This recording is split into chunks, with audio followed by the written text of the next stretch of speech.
that Ipob has been renounced by Igbo leaders. What next for Nnamdi Kanu? Joe Igbokwe asked. On June 19, 2021, leaders of the Southeast comprising governors, traditional rulers, religious leaders, and politicians rose from a meeting disowned and renounced the indigenous people of Biafra Ipob. The meeting in Enugu was the first time leaders of the geopolitical zone unanimously washed their hands off Ipob and other pro-Biafran agitators, affirming that such groups did not speak for the region. Recall that in September 2017, the federal government had declared the activities of Ipob as illegal, an act of terrorism. The Terrorism Prevention Proscription Order Notice 2017 proscribed the existence of Ipob and restrained individuals or groups of persons from participating in any activity relating to or involving Ipob.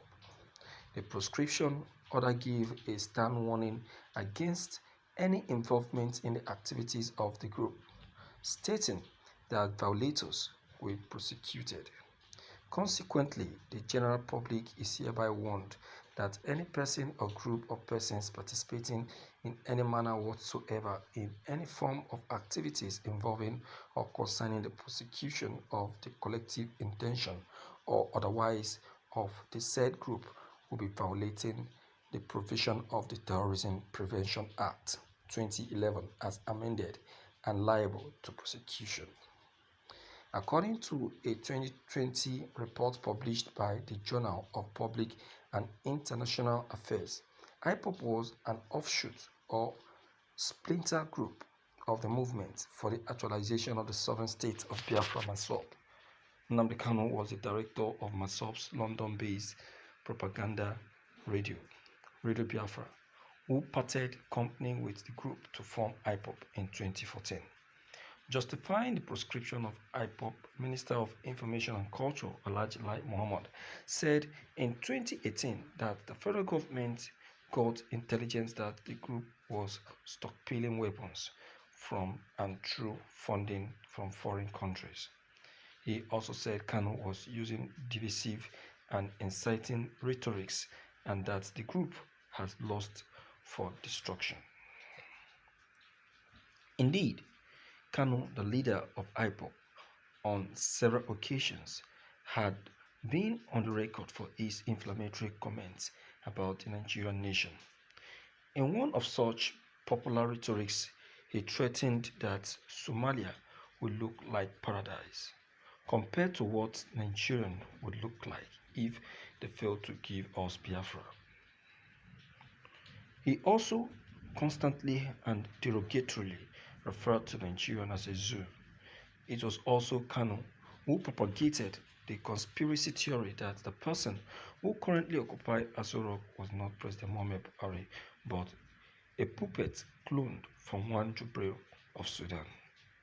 Kanu, who was arrested on treason charges in October 2015, was arraigned and subsequently granted bail by a federal high court in Abuja in 2017. In 2019, the court revoked Kanu's bail and ordered his rearrest after his continued absence in court. Even in Kanu's absence, individuals and groups in the southeast and south-south of Nigeria continue to participate in activities under the auspices of Ipob. For instance, following a clash between Ipob and security operatives in Obibo, Rivers State, which led the killings of members of the group in 2020, Kanu issued a threat to Governor Nyesom Wike. He will be hunted by legions, domestically and internationally, and it will be scorched, earth and fury, he said.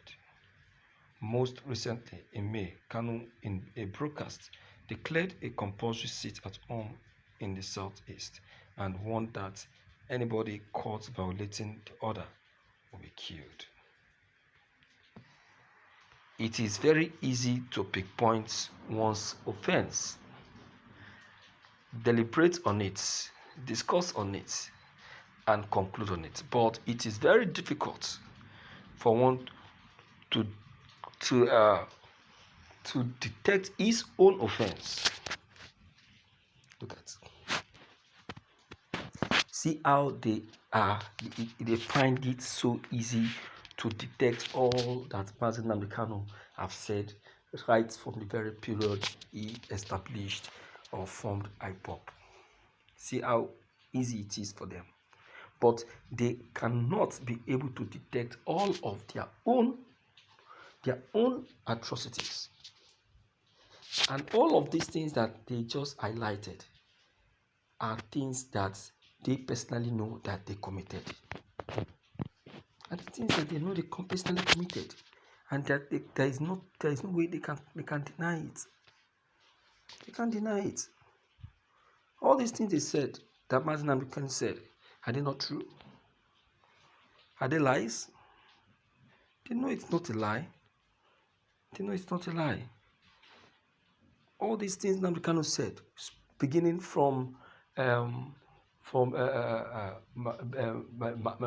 when he took over from Masop and came up with Ipob, how Buhari ascended to office and refused to do as inspected, the man in Aso Rock who is not truly Buhari, and all of that. All those things he said, are they not things that are already that are coming to pass now? Are they not things that we are now seeing with our own eyes? Nnamdi Kanu warned us then that look, this man in Aso Rock is not the president. He is a strange look. And he also warned us concerning the Fulani herdsmen.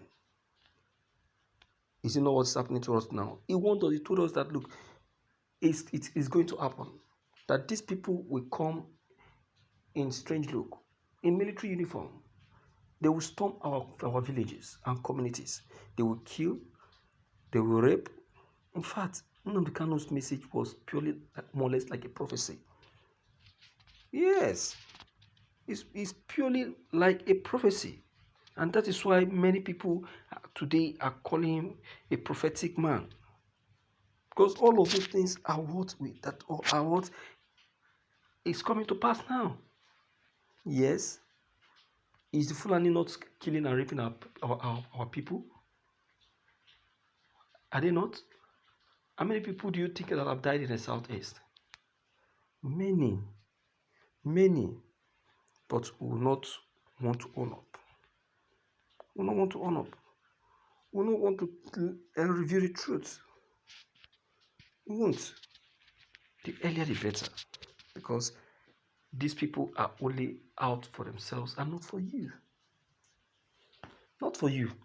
They don't care about you. They only care for themselves. They only care for their family and for their selfless being. They don't know if you exist. You understand? So let me hear from you anyway to know what you have to say. If you are new, click on the red subscribe buttons as well as the bell button to receive more updates. Thank you.